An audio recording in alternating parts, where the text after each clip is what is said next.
अच्छा जी, उधर भी प्लीज बैठ जाए ना, वो पीछे नहीं देख सकते। शाबाश, शुक्र है मेरी कराची की टीम में भी डिसिप्लिन आना शुरू हो गया। शुक्र है, शुक्र है। अच्छा, मैं अब अपने सारे बल्दियाती कैंडिडेट्स, पहले तो मैं आपको मुबारक देता हूं कि आपको सबको नॉमिनेट किया गया, और उसके बाद थोड़ी खामोशी सामने, थोड़ी, और उसके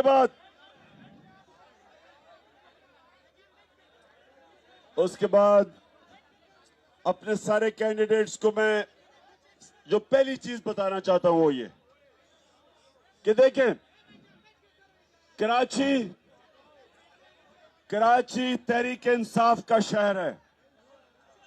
कराची के लोग सारे पाकिस्तान में जो शऊर रखते हैं, सियासी शऊर, वो कराची के लोग हैं।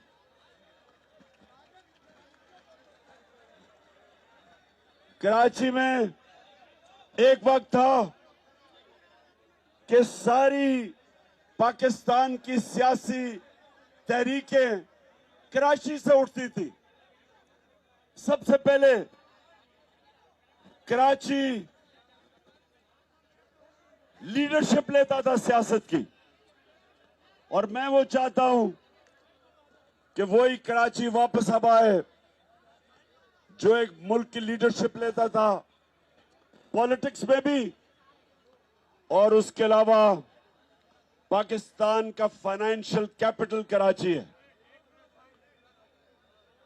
फाइनेंशियल कैपिटल का मतलब ये कि जब कराची के हालात अच्छे होते हैं, सारे पाकिस्तान के हालात अच्छे हो जाते हैं।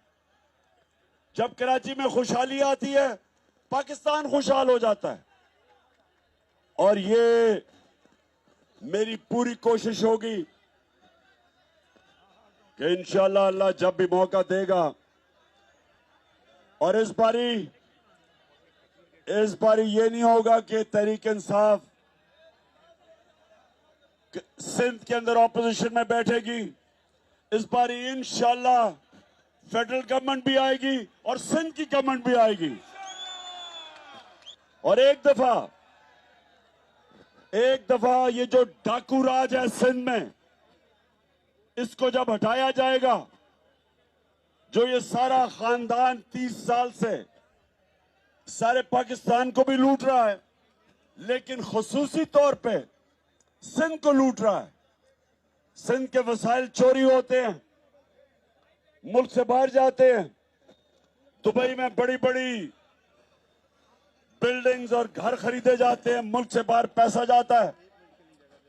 कराची, जो हालात हैं कराची के, जो हमारा फाइनेंशियल कैपिटल को बनना चाहिए, अगर ये कराची के अंदर इंतशार ना होता और उसके बाद ये जरदारी माफिया इसके ऊपर हावी ना होता, तो ये दुबई जो इतनी तेजी से बढ़ा है, वो दुबई कराची का मुकाबला ना कर सकता।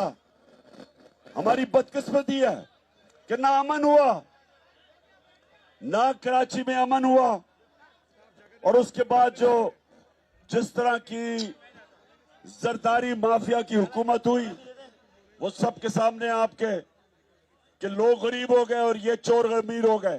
ज्यादा देर नहीं रह गई उस कॉल को, ये मैं कॉल दूंगा। सारे पाकिस्तान में खड़ा होना है हक के लिए, अपने मुल्क के लिए और अपने बच्चों के मुस्तकबिल के लिए। सारी मेरी कौम ने खड़ा होना।